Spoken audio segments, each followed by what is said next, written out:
Jubilee Hills assembly ఉప ఎన్నిక ఈసారి కొత్త చరిత్ర సృష్టించబోతుంది. ఇక్కడి నుంచి 58 మంది అభ్యర్థులు బరిలో నిలవడం రాజకీయ వర్గాలను ఆశ్చర్యపరుస్తుంది. దీని అన్నిటికీ కూడా రాష్ట్రంలో నెలకొన్న రాజకీయ పరిస్థితులు, ప్రజా సమస్యలే కారణమంటున్నారు పొలిటికల్ విశ్లేషకులు. RRR నిర్వాసితులు, యాచారం ఫార్మాసిటీ బాధితులు, నిరుద్యోగ జేఏసీ, పింఛన్దారులతో పాటు పలు వర్గాలకు చెందిన వారు ఎన్నికల రంగంలో ఉన్నారు. వారంతా తమ తమ సమస్యలను ప్రభుత్వం దృష్టికి తీసుకెళ్లేందుకు ఈ ఉప ఎన్నికల్లో పోటీ చేస్తున్నారు. ఇలాంటి పరిస్థితుల్లో జూబ్లీహిల్స్ పొలిటికల్ వాతావరణంపై I News input editor Srikanth అందిస్తున్న గ్రౌండ్ రిపోర్ట్.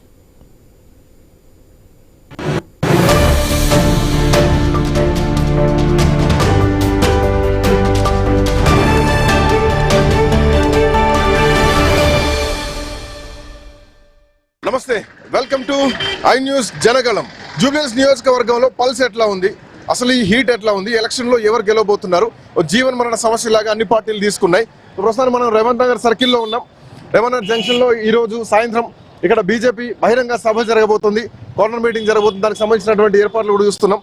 ముఖ్యమంత్రి సభలు, కిషన్ రెడ్డి సభలు, బండి సంజయ్ సభలు తో పాటు అటు కేటీఆర్ రోడ్ షోలతోటి మొత్తం జూబ్లీహిల్స్ నియోజకవర్గం మొత్తం కూడా ఒక హంగామా క్రియేట్ అవుతుందని చెప్పాలి. సో ఇట్లా నేపథ్యంలో ఇక్కడ నాయకులు ఏమనుకుంటున్నారు, ఇక్కడ ప్రజలు ఏమనుకుంటున్నారు, గెలుపోటముల డిసైడింగ్ ఫ్యాక్టర్స్ ఏంటి అన్నది మాత్రం చూపిస్తున్నాం. సో ప్రస్తుతానికి ఇక్కడ అన్ని పార్టీలకు చెందినటువంటి నాయకులు ఉన్నారు. కాంగ్రెస్ పార్టీ అధికారంలో ఉన్నది, బీఆర్ఎస్ పార్టీ గతంలో అధికారంలో ఉన్న పార్టీ, బీజేపీ పార్టీ ఇక్కడ గెలుస్తా ఉన్నటువంటి ధీమా వ్యక్తం చేస్తున్నటువంటి పార్టీ. ప్రస్తుతానికి 3 పార్టీల నాయకులు మనతో పాటు ఉన్నారు. ఎందుకు కాంగ్రెస్ పార్టీకి ఓటేయాలి, ఈ 2 సంవత్సరాల్లో జూబ్లీహిల్స్ నియోజకవర్గానికి ఏం చేసింది, ఎందుకు బీఆర్ఎస్ పార్టీ కోటేయాలి, గత 10 ఏళ్ళు బీఆర్ఎస్ పార్టీ ఏం చేసింది, బీజేపీ ఎందుకు ఈసారి మేము గెలుస్తా ఉన్నటువంటి ధీమా వ్యక్తం చేస్తోంది, హిందువులు మొత్తం కూడా బీజేపీకే ఓటేయండి 70% ఉన్న హిందువులు అంటూ కూడా మొన్న బండి సంజయ్ చేసినటువంటి కామెంట్ తర్వాత ఏమైనా మార్పులు చేర్పులు జరిగినాయి. గంటకు మారుతున్నటువంటి పరిణామాల్ని ఐ న్యూస్ చూపిస్తోంది. రైట్, అధికార కాంగ్రెస్ పార్టీ నాయకులతోనే మాట్లాడదాం. ముందుగా చాలా సంవత్సరాల తర్వాత అధికారంలోకి వచ్చారు. 2 ఏళ్ల కాలంలో ఈ రేవంత్ నగర్ కానీ ఈ జూబ్లీహిల్స్ నియోజకవర్గానికి కానీ ఏం చేసింది కాంగ్రెస్ పార్టీ అంటే ఏం చెప్తారు? ఇప్పుడు 2 ఇయర్స్ అయింది కాంగ్రెస్ పార్టీ అధికారంలోకి వచ్చి. 3 నెలల కిందటి వరకు కూడా మాగంటి గోపీనాథ్ గారే ఇక్కడ ఎమ్మెల్యే ఉన్నారు. రీసెంట్గా చాలా మీటింగ్స్లలో కూడా మా గౌరవ ముఖ్యమంత్రి గారు మా ముఖ్యమంత్రి గారికి ముందుగా జన్మదిన శుభాకాంక్ష తెలియజేస్తూ, జనరల్గా ముఖ్యమంత్రి గారు చాలా క్లియర్గా చెప్తున్నారు. మరి ఏ కాగితం తెచ్చి అడిగిండు ఆయన అనేది మాకు తెలుస్తలేదు. మరి ఇప్పటివరకు కూడా నేను కూడా ఒక కార్పొరేటర్నే, నేను ఎల్బీనగర్ కార్పొరేటర్ని.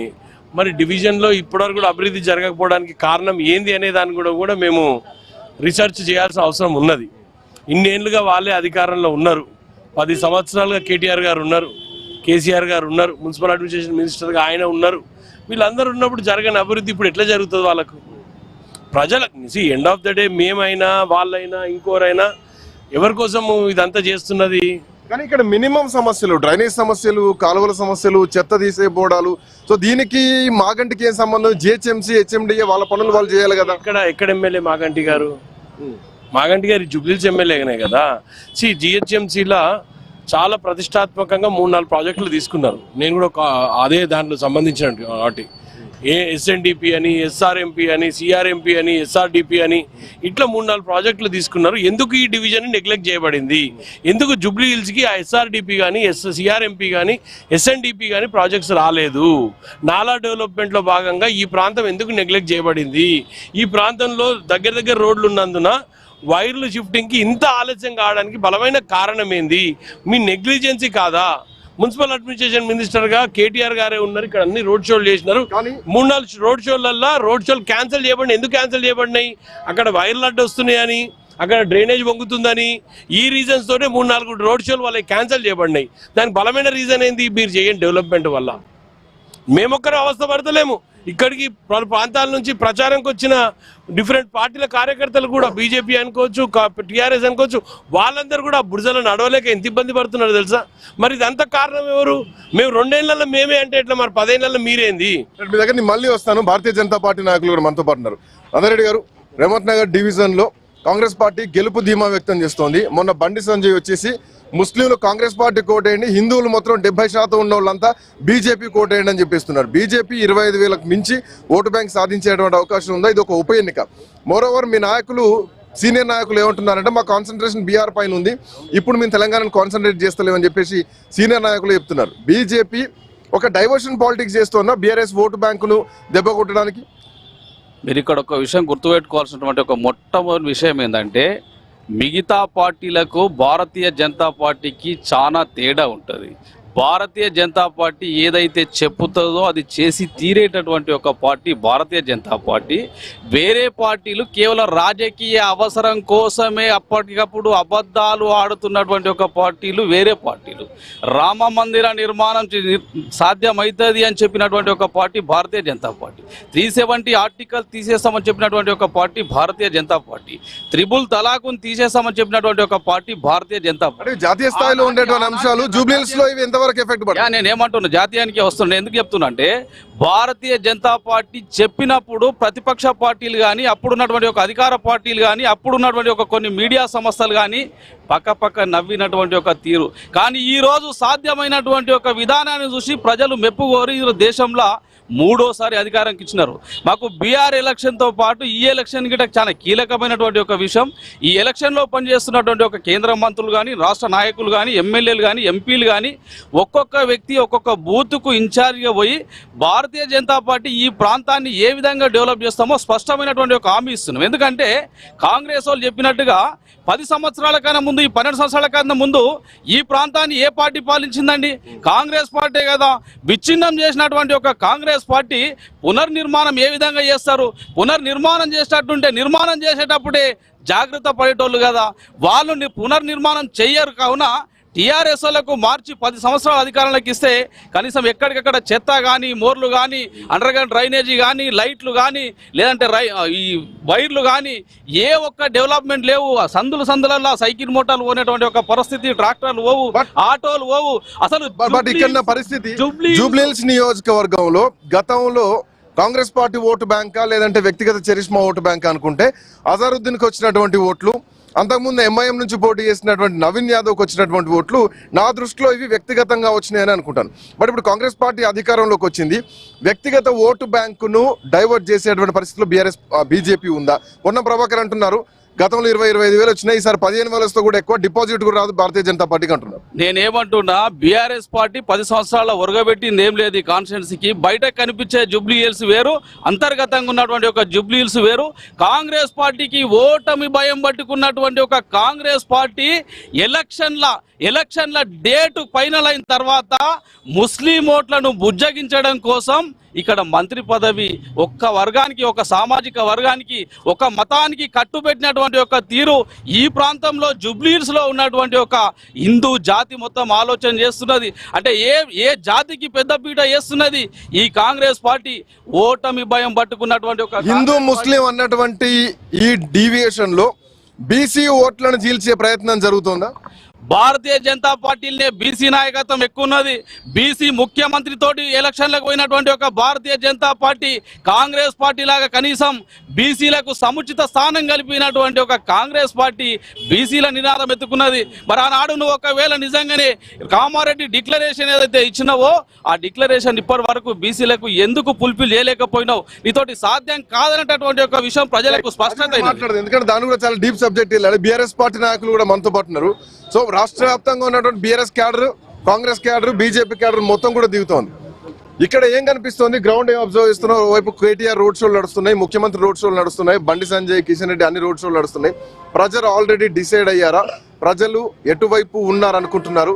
గత బీఆర్ఎస్ పార్టీ ఏం చేయాలని చెప్పేసి కాంగ్రెస్ పార్టీ నాయకులు మాట్లాడుతున్నారు. వాస్తవంగా కూడా మరి ఇక్కడి ప్రజలందరూ కూడా గతంలో కూడా బీఆర్ఎస్ పార్టీకే పట్టం కట్టిర్రు. ఈ 2 ఏళ్ల కాలంలో కాంగ్రెస్ పార్టీ చెప్పింది వేరు, చేసింది వేరు.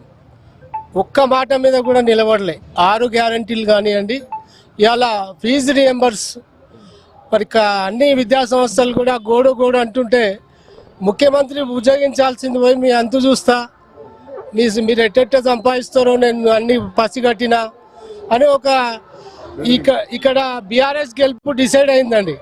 కేవలం ముఖ్యమంత్రి రేవంత్ రెడ్డి గారి 7 రోజుల పర్యటనలే మా గెలుపు నిర్ధారణ అయింది. తన అంటే తనకు ఇక్కడ మైనార్టీ ఓటు బ్యాంకే కీలకం. మైనార్టీ బేస్ మీదనే ఎన్నికల ప్రచారాలు జరుగుతున్నాయి.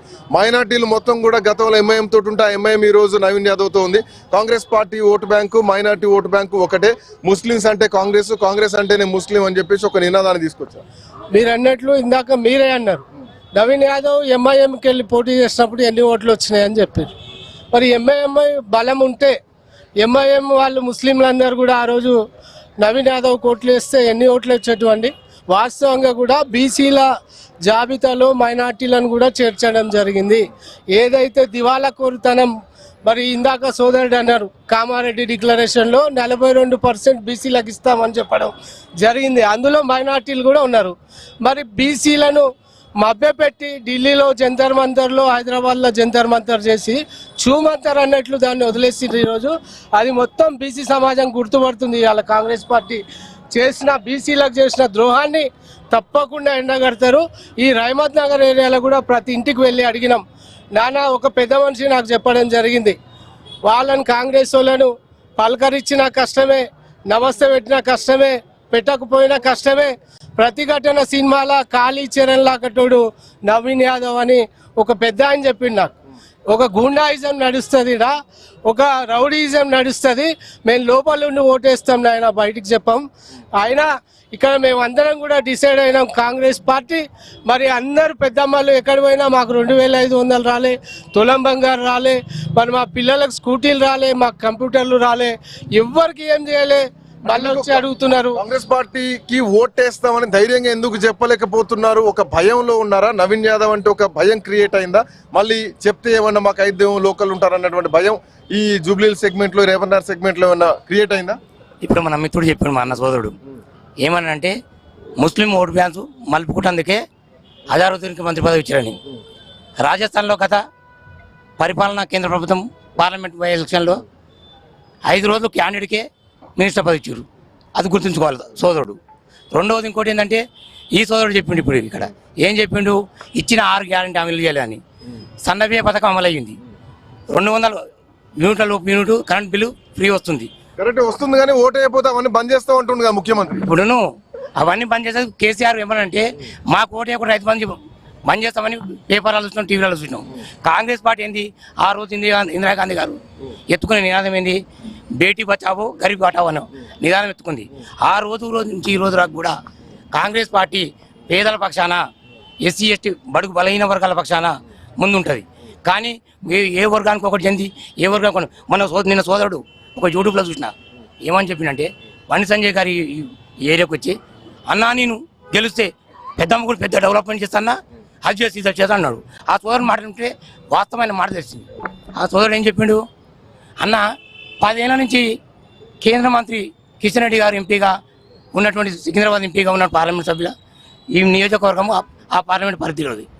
10 ఏళ్ల నుంచి రూపాయి దేనుడు చాక్లెట్లకు, డ్రమ్ములకు, 2000 డ్రమ్ములకు ప్రచారం చేసుకుంటే కాదన్న, కోట్లు తెచ్చి ఈ యొక్క జూబ్లీస్ నియోజకవర్గం డెవలప్ చేస్తే కాదన్న, ఇవాళ ఓటు అడిగిన అయితే కాకు లేదు అని ఆ సోదరుడు నిన్ననే యూట్యూబ్లో మేము చూసినాం. రెండోది కేటీఆర్ గారు మాకంటి చనిపోయిన వ్యక్తి, ఎందుకంటే దివంగత, ఆయన గురించి అనలేను. ఎందుకంటే 15 సంవత్సరాలు ఇక్కడ ఎమ్మెల్యేగా ప్రాతినిధ్యం వహించిండు. 5 సంవత్సరాలు ప్రభుత్వం లేదు, 10 సంవత్సరాల ప్రభుత్వం ఉంది. ఇక్కడ కేటీఆర్ గారు మున్సిపల్ చైర్మన్. మున్సిపల్ నిధుల నుంచి డిఎంఎఫ్ నిధులుగా, సిఆర్ఆర్ నిధులుగా మన ఇవన్నీ మన చెప్పింది. ఇప్పుడు ఏ నిధుల నుంచి నిధులు, ఇప్పుడు కరెంటు వైర్లు, ఒక పసుపు పోతే పసుపు రాని వేడల, ఇది ఎంత నీచమైన పని. బీజేపీ సెంట్రల్ ఇక్కడ కిషన్ రెడ్డి ఉన్నారు, ఆయన కేంద్ర మంత్రిగా ఉన్నారు. ఈ నియోజకవర్గానికి కనీసం చాక్లెట్లు, పేపర్మెంట్లు ఇచ్చింది కూడా లేదు. మేము ఎందుకు బీజేపీ కోటేయాలని ప్రజలు అనుకుంటున్నారని కాంగ్రెస్ పార్టీ నాయకులు అంటున్నారు. బీజేపీకి ఎందుకు కోటేయాలని ఈరోజు చదువుకునే చిన్న విద్యార్థులకు కూడా తెలుసన్నా, సెంట్రల్ గవర్నమెంట్ ఎంపీ ఫండ్ కింద ఏ నిధులు తీసుకొస్తుంది, ఏవైతే డెవలప్ చేయగలుగుతారు అనేటువంటి ఒక నిక్షిప్తమైనటువంటి సరళి ఉంటుంది. దానికి మాత్రమే సెంట్రల్ గవర్నమెంట్ నుంచి ఫండ్ వస్తాయి. ఈ రోడ్లు ఇవ్వలేదా అన్న, ఈ స్ట్రీట్ లైట్లు ఎవరు ఇస్తున్నారు, ఈ రోడ్లు ఎవరు వేసిర్రు, ఇప్పుడు ఉన్నటువంటి రోడ్లను ఎవరు మరమ్మతులు చేస్తున్నారు, ఇవి సెంట్రల్ గవర్నమెంట్ ఫండ్ కాదని చెప్పి ఇక్కడ ఎవరైనా చెప్పండి. జూబ్లీ హిల్స్ నియోజకవర్గంలో కిషన్ రెడ్డి సెగ్మెంట్ లో ఈ జూబ్లీ హిల్స్ కూడా one of the party. So ఈ జూబ్లీ హిల్స్ కి ఏం చేయలేదు బీజేపీ అని వాళ్ళు అంటున్నారు. ఆధారాలతో సహా చూపిస్తాం. జూబ్లీ హిల్స్ కు కిషన్ రెడ్డి గారు ఎన్ని కోట్ల నిధులను ఇక్కడ కేటాయించి డెవలప్మెంట్ చేశారనేది అది ఈ ప్రభుత్వానికి చెందుతుంది. అక్కడ నుంచి వచ్చినటువంటి నిధులు కూడా ఈ ప్రభుత్వమే ఖర్చు పెట్టాల్సి ఉంటుంది. ఆ విషయం మనందరికీ తెలుసు. పెద్దన్న మోడీ సెంట్రల్లో ఉన్నాడు, కానీ ఇచ్చేది మాత్రం రేవంత్ అన్నకే పైసలు. రేవంత్ అన్న సూట్ కేసులలో పెట్టి మళ్ళీ ఆ డబ్బులను రాహుల్ అన్నకు పంపిస్తున్నాడు అన్న విషయం ప్రతి ఒక్కరికి తెలుసు. కాబట్టి దీన్ని ప్రజలు గమనిస్తున్నారు. మరి సిబిఐ ఎంక్వైరీలు పెడతారా? అన్ని ఎంక్వైరీలు పెడతామన్నా, పెట్టనివ్వాలి కదా. ఇక్కడ చిన్న ఉదాహరణ చెప్తానండి. ఈ రోజు 1,20,000 ముస్లిం ఓట్ల కోసం ఒక HYC సల్మాన్ ఖాన్ ని కేటీఆర్ కండువ కప్పిండు. ఆ రోజు మీ నాయనను నిన్ను తిట్టిన రోజు సల్మాన్ ఖాన్ కనిపించలేడా? ఈ రోజు ఒక 1,20,000 ఓట్ల మెజార్టీ కోసం MIM ను మీ పొత్తులో పెట్టుకొని భాగస్వామ్యం చేస్తూ ఎలక్షన్లోకి దిగిరు మీరు. అంటే సింగిల్ గా వస్తే భయం అవుతుందా? గెలవలేరా? అలాంటి సింగిల్ సింహం బీజేపీ పార్టీని ప్రజలు గుర్తిస్తారు. మేము సింగిల్ గానే వెళ్తాం, సింగిల్ గానే గెలుస్తాం. బీసీలు మా పట్ల ఉన్నారు. ఈ రోజు బీసీ సీఎం అనేటువంటి నినాదంతో ఈ జూబ్లీహిల్స్ కావచ్చు, ఈ ఉన్నటువంటి తెలంగాణ ప్రాంతంలో కావచ్చు, బీసీ సీఎం తో నినాదంతో మేము ముందుకెళ్తున్నాం. కాబట్టి ప్రజలు మమ్మల్ని గుర్తిస్తారని చెప్పి నేను అనుకుంటున్నాను. మీరు ఓటు బ్యాంకు పెంచుకుంటున్నారా, డిపాజిట్లు పెంచుకుంటున్నారా? డిపాజిట్ రాదంటున్నారు, పెరిగితే ఎంత పెరుగుతుంది? నేను ఏమంటున్నంటే నిజంగానే అసదుద్దీన్ ఓవైసీ నీకంత దమ్ముంటే నీ పిల్లలేమో, నీ భార్య పిల్లలు, నువ్వేమో 100 ఎకరాలల్లో ఇండ్లు కట్టుకొని, ఫామ్ హౌజులు కట్టుకొని, 1000 ఎకరాలు సంపాదించుకొని, లక్షల కోట్లు సంపాదించుకొని, కేవలం ఒక ముస్లిం సామాజిక వర్గం పేరు చెప్పుకొని బతున్నటువంటి ఒక అసదుద్దీన్ ఓవైసీకి ఇక్కడ నుండి మేము సవాల్ విసురుతున్నాం. అసదుద్దీన్ ఓవైసీ బీహార్ లో బీజేపీకి బి టీము, అక్కడ కాంగ్రెస్ కోట ఏదంటున్నారు, ఇక్కడ కాంగ్రెస్ పార్టీతో అండగా. Let me complete. నేను ఏమంటున్నానంటే నిజంగానే నీకు దమ్ముంటే, నీ ముస్లిం ప్రజల మీద నీకు చిత్తశుద్ధి ఉంటే, నీ స్కూళ్ళల్లో కానీ, నీ కాలేజీలలో కానీ, నీ హాస్పిటళ్లలో కానీ, ఏ ముస్లిం విద్యార్థి కానీ, ఏ ముస్లిం సోదరుని కానీ ఎవరికైనా ఫ్రీ వైద్యం చేస్తున్నావా, ఫ్రీ విద్యను అందిస్తున్నావా? అలాంటి ముస్లింలను రెచ్చగొట్టి కేవలం ఓటు బ్యాంక్ గా వాడుకుంటున్నాడు. కావున ఈ రోజు భారతీయ జనతా పార్టీ ఒకటే చెప్తున్నది, ముస్లిం సోదరుల గిట్ట ఆలోచన చేసి ఓటేయాలన్నటువంటి ఒక విషయం పట్ల స్పష్టత ఇస్తున్నాం. అదే హిందువుల గిట్ట మేము ఒకటే రిక్వెస్ట్ చేస్తున్నాం. ఈ రోజు అసదుద్దీన్ మాటలు కానీ, ముఖ్యమంత్రి రేవంత్ రెడ్డి గారి మాటలు కానీ నమ్మినట్టయితే ఈ ప్రాంతం ఇప్పటికే నాశనమైంది. రేపు పొద్దుగాల ఇబ్బంది పెట్టేటువంటి ఒక పరిస్థితి ఉంటుంది. రౌడీలు రాజ్యం వెళ్ళేటటువంటి ఒక రోజు వస్తుంది. రామరాజ్య నిర్మాణ స్థాపన కోసం ఒక్కసారి భారతీయ జనతా పార్టీకి అవకాశం ఇవ్వమని మేము 2 చేతుల జూబ్లీహిల్స్ ప్రజలను జోడిస్తున్నాం. భారతీయ జనతా పార్టీకి అవకాశం ఇస్తారని విశ్వాసిస్తున్నాం. ఎప్పుడు అవకాశం ఇవ్వనటువంటి ఒక ప్రజలను ఒక్కసారి రిక్వెస్ట్ చేస్తున్నాం. మమ్మల్ని గెలిపిస్తారన్నటువంటి ఒక విశ్వాసంతో యుద్ధంలో ముందుకు సాగుతున్నాం. గెలిచే తీర్థం. ఏ రౌడీలకు, ఏ గూండాలకు, ఇతర పార్టీలు బెదిరింపులకు భయపడమంటటువంటి ఒక విషయాన్ని స్పష్టం చేస్తున్నాం. సో ఎన్నిక ఒక రౌడీయిజం బ్యాక్ డ్రాప్ లో పోతుంది, లేదంటే చివరికి గత 2 రోజుల నుంచి హిందూ ముస్లిం అన్నటువంటి గేమ్ జోన్ లోకి వచ్చేసింది. సో ఇది కాస్త రెచ్చగొడుతున్నారా, ఎన్నికల కోడ్ని ఉల్లంఘిస్తున్నారంటే ఇదంతా పొలిటికల్ స్ట్రాటజీ, బండి సంజయ్ మాటలు పెద్ద పట్టించుకోవాల్సిన అవసరం లేదని చెప్పేసి ముఖ్యమంత్రి మాట్లాడుతున్నటువంటి మాటలు. ఎందుకు ఒక హిందూ ముస్లిం అన్నటువంటి డీవియేషన్ ఇప్పటి వరకు లేనిది ఈ జూబ్లీహిల్స్ నియోజకవర్గంలోనే ఎందుకు తీసుకొస్తున్నారు? ఒక్కటే బ్రదర్, ఇప్పుడు సోదరులు అందరు మాట్లాడారు. ఇప్పుడు ఒక బీసీ అభ్యర్థి నవీన్ యాదవ్ అంటే టీఆర్ఎస్ పార్టీకి కేటీఆర్ గారు కానివ్వండి, వాళ్ళ టీం అంతా కానివ్వండి, ఒక బీసీ అభ్యర్థి కనిపించగానే మీకు వాళ్ళ లోపల రౌడీ కనిపించిందా? అంటే బీసీలు అంటే అంత చులకనా మీకు? అంటే ఒక బీసీ అజరుద్దీన్ ఒకవేళ ముందుగా టికెట్ ఇస్తే బహుశా మాట రాకపోయేదేమో కదా. అంటే ఒక బీసీ అభ్యర్థి నిలిచినంత మాత్రాన మీకు ఆయన ఒక బీసీని మీరు రౌడీ కింద చిత్రీకరించేసి మేబీ ఆ వాదన బలంగా ఉంది కాబట్టి అజరుద్దీన్ అనూహ్యంగా తీసుకొచ్చి మంత్రి పదవి ఇచ్చారా? ఒక నిమిషం, దానికి తోడుగా నేను ఒక విషయం చెప్తా బ్రదర్, మీరు అందరు కూడా వినాలి. ఆ రోజు నామినేషన్కి వచ్చిన వాళ్ళు ఎవరు బ్రదర్? సినిమా ఆర్టిస్టులు. హైదరాబాద్లో, కృష్ణానగర్లో, ఈ ప్రాంతంలో సినీ ఆర్టిస్టులు ఉంటారు. వాళ్ళ బతుకుతేరు వల్ల కూడా 2 వేషాలు వస్తే సినిమాలల్లో బతికి ఆ వచ్చిన డబ్బులతోటి వాళ్ళ పొట్టకుడు గడుపుకునే సిస్టంలో బతికేటోళ్ళు వాళ్ళందరూ. వాళ్ళు చెవు పోగులు పెట్టుకొని, ముక్కు పోగులు పెట్టుకొని, కమ్మలు పెట్టుకున్నంత మాత్రాన మీరు వాళ్ళని రౌడీలు, గూండాలంటే ఎట్లా బ్రదర్? అంటే రౌడీ షీట్ వాళ్ళ పైన ఉన్నాయి కాబట్టి వాళ్ళు రౌడీ అంటే చెవు పోగులు కొట్టుకున్నంత మాత్రాన వాళ్ళ బతుకు తెరువు ఒక వేషం వస్తుందని వాళ్ళు చేస్తుంటే మీరు వాళ్ళని రౌడీలు, గుండాలని వాళ్ళని ముద్రేస్తే వాళ్ళ ఇంట్లల్లో వాళ్ళ భార్య ఏమంటది, వాళ్ళ పిల్లలు ఏమంటారు ఒకసారి ఆలోచన చెయ్యాలి. అంటే వాళ్ళ మీద రౌడీ షీట్ లేదంటారా? నేను 100% చెప్తున్నా బ్రదర్. ఆ చెవు పోగులు పెట్టుకున్న ఒక్కరి మీద నాకు చూపియండి. ఒక్కరి పట్ల ప్రభుత్వమే మొన్నటికి మొన్న ఇక్కడ ఉన్నటువంటి ఒక 100కు పైచీలకు రౌడీ షీటర్లను లోపలేసి బయటకు తీసుకొచ్చినది రాష్ట్ర ప్రజల కండ్లు కట్టి సిబిఐ కేంద్ర ప్రభుత్వం సిబిఐ ఉంది. సిబిఐ ఎందుకు అరెస్ట్ చేయలేదు? ఆగండి, ఒక వాళ్ళను డిబేట్ మాట్లాడడం అనేది కొట్లాడడానికి కాదు. వాస్తవంగా ఏంది, కాంగ్రెస్ పార్టీ మేము గెలుస్తాం మాకు ఆదరణ ఉంది అంటుంది. బీజేపీ హిందూ మతం మీద మేమే రామరాజ్యం స్థాపిస్తామని వాళ్ళు చెప్తున్నారు. మీరేమంటారు? రౌడీజం ఇక్కడ కొనసాగుతుందని చెప్తున్నారు. ఆర్టిస్టులు కాదండి రౌడీజం.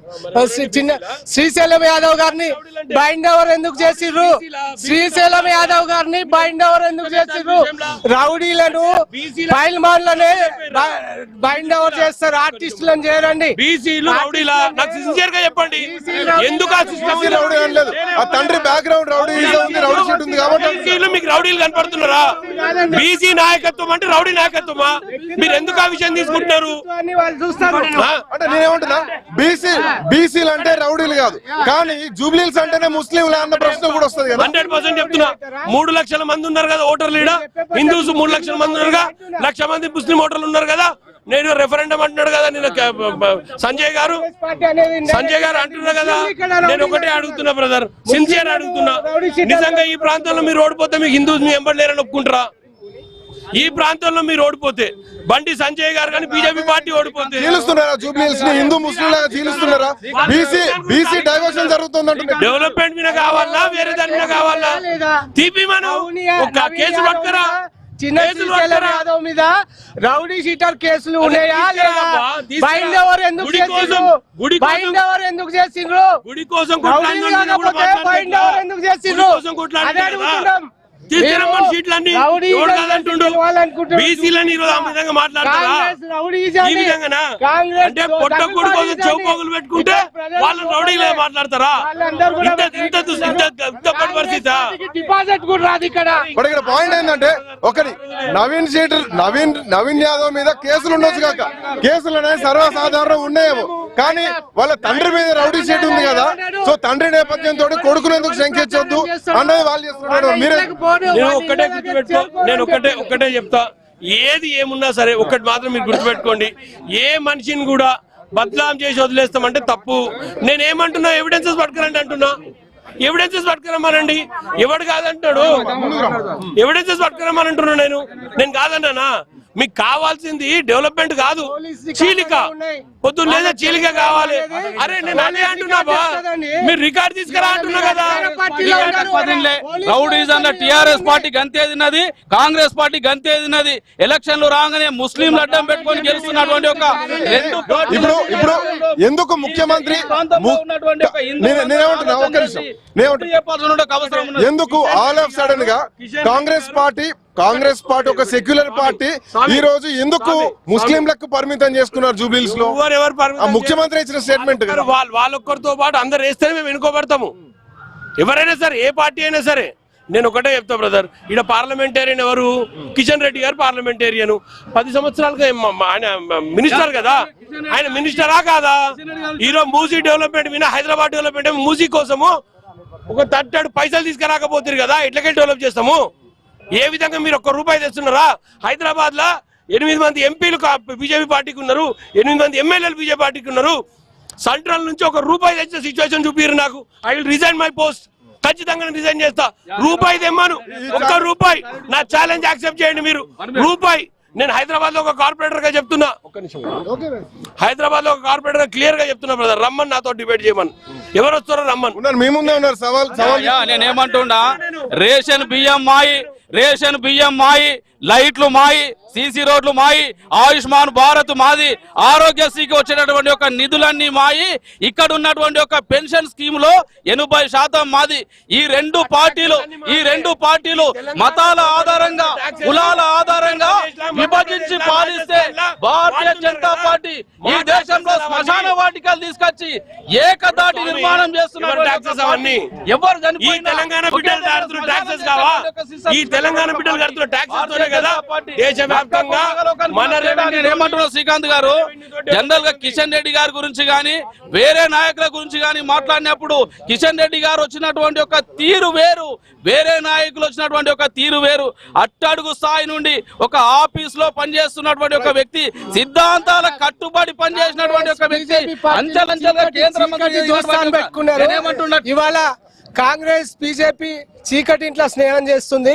ఈ జూబ్లీస్ లో బీఆర్ఎస్ ను ఓడించడానికి రెండు పార్టీలు చేయరాని దుర్మార్గాలు చేస్తున్నాయి. వీళ్ళు బండి సంజయ్, రేవంత్ రెడ్డి, కిషన్ రెడ్డి అందరూ కూడా ఒకతోనే పనిచేస్తారు. కేవలం మద్దతు పేరు చెప్పి ఓట్లు చూస్తే కాదు. తెలంగాణ తెచ్చింది కేసీఆర్, తెలంగాణ అభివృద్ధి చేసింది కేసీఆర్. ఈ రోజు హైదరాబాద్ మహానగరాన్ని ఈ రోజు ఈ జూబ్లీస్ కు సంబంధించి మా మున్సిపల్ మాజీ మంత్రి గారు కేటీఆర్ గారు 5,700 కోట్లతో అభివృద్ధి చేసినట్టు నిన్ననే ప్రగతి నివేదిక ఇచ్చారు. ప్రగతి నివేదిక ఇచ్చారు. 42 ఫ్లైఓవర్లు కట్టిండు.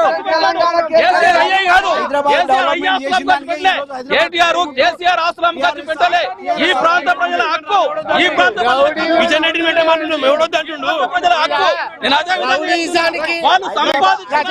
రౌడీజానికి ప్రజాస్వామ్యానికి జరుగుతున్న అడిగినటువంటి ఒక వాటా ఈ రోజు ప్రజాస్వామ్యానికి జరుగుతున్న పోరాటం చూద్దాం. సో మొత్తానికి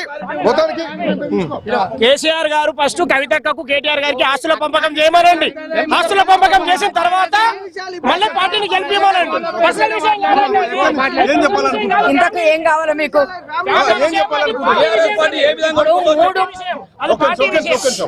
మీరు 3 పార్టీలు కొట్లాడుతున్నారు కదా, ఎవరి కొరకు కొట్లాడుతున్నారు? ప్రజల కొరకు. ప్రజలు ఏమనుకుంటున్నారు తెలుసా?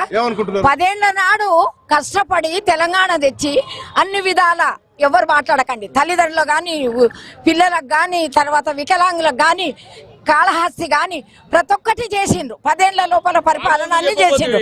కాళోజీ గాని ఇన్ని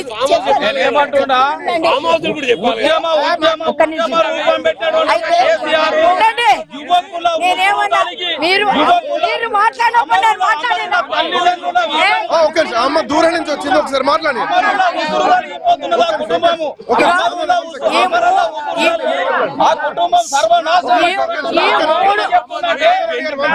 ఈ 3 పార్టీలకు సంబంధం లేదు. ప్రజలు తీర్పు ఇస్తారు. ప్రజలకు తెలుసు. ప్రజల లోపల స్పందన టిఆర్ఎస్ కే ఉంది, సునీతమ్మకే ఉంది. చెప్పండి. ఫామ్ హౌస్ అవును, ఫామ్ హౌస్ ప్రతి ఒక్కరికి ఉన్నాయి. ఫామ్ హౌస్ ప్రతి ఒక్కరికి ఉన్నాయి. నీకు లేవు, నాకు లేవు అని కాదు. నవీన్ యాదవ్ కు బీఫామ్ ఇచ్చిండు. ఇదేవారు అడుగుతారండి? మా ఫామ్ హౌస్ చెప్తున్నారు. ఇది దేవుని మీద ప్రమాణం చేయమని. సో మొత్తానికి ఒక యుద్ధ వాతావరణం మాత్రం జూబ్లీహిల్స్ నియోజకవర్గంలో కనిపిస్తోంది. అన్ని పార్టీలు హేమాహేమి కొట్లాడ మాత్రం నడుస్తోంది. సో ప్రజలు ఏమనుకుంటున్నారు కూడా ఐ న్యూస్ చూపించింది. నేను 69 ఉద్యమకారిని, మన 69 ఈ రోజు 76 ఏళ్ళు. నాకు ఎందుకొరకు వచ్చిన? మీరు మార్పు కోరేరు, మార్పు జరిగింది. ఆ మార్పులో మీకు ఏమి లాభం జరగలేదని నేను వచ్చిన అందుకు టిఆర్ఎస్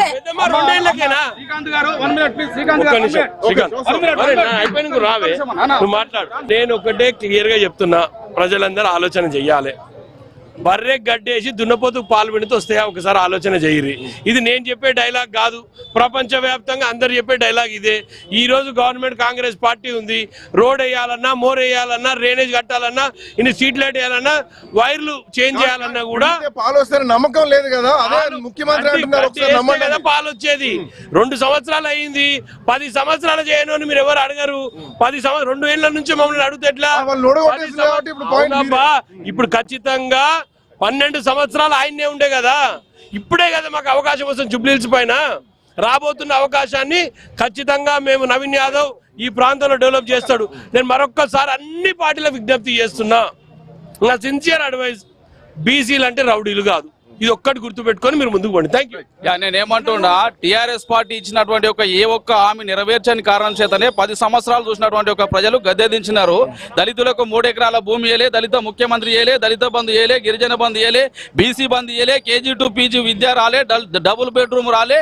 ఏ ఒక్క హామీ నెరవేర్చని కారణం చేతనే కేసీఆర్ ను ఇంటికి పంపించినారు.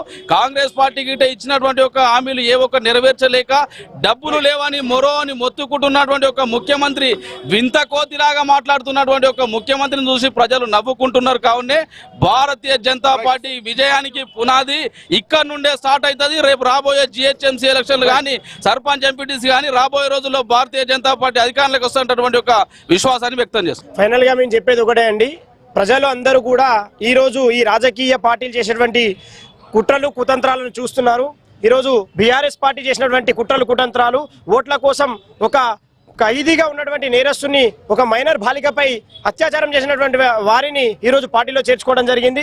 అలాగే ఓట్ల రాజకీయం కోసం కేవలం ముస్లిం ఓటు బ్యాంక్ కోసమే ఇంత దిగజారడానికి ఈ అధికారంలో ఉన్నటువంటి కాంగ్రెస్, ఇంతకుముందు అధికారంలో ఉన్నటువంటి గోపీనాథ్ గారు వాళ్ళ బీఆర్ఎస్ పార్టీ కావచ్చు చాలా ప్రయత్నాలు చేస్తున్నాయి.